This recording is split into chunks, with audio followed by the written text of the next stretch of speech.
The cloud is on everybody's lips these days. What exactly does that mean? Turns out there's a simple, clear definition. The US National Institute of Standards and Technology created it, although there's nothing US specific about it. Here it is.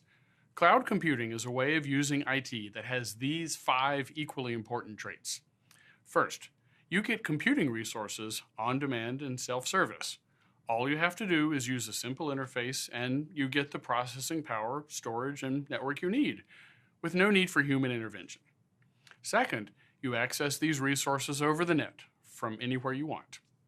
Third, the provider of those resources has a big pool of them and allocates them to customers out of that pool. That allows the provider to get economies of scale by buying in bulk and pass the savings on to the customers. Customers don't have to know or care about the exact physical location of those resources.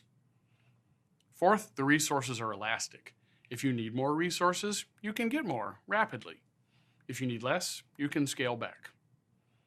And last, the customers pay only for what they use or reserve as they go.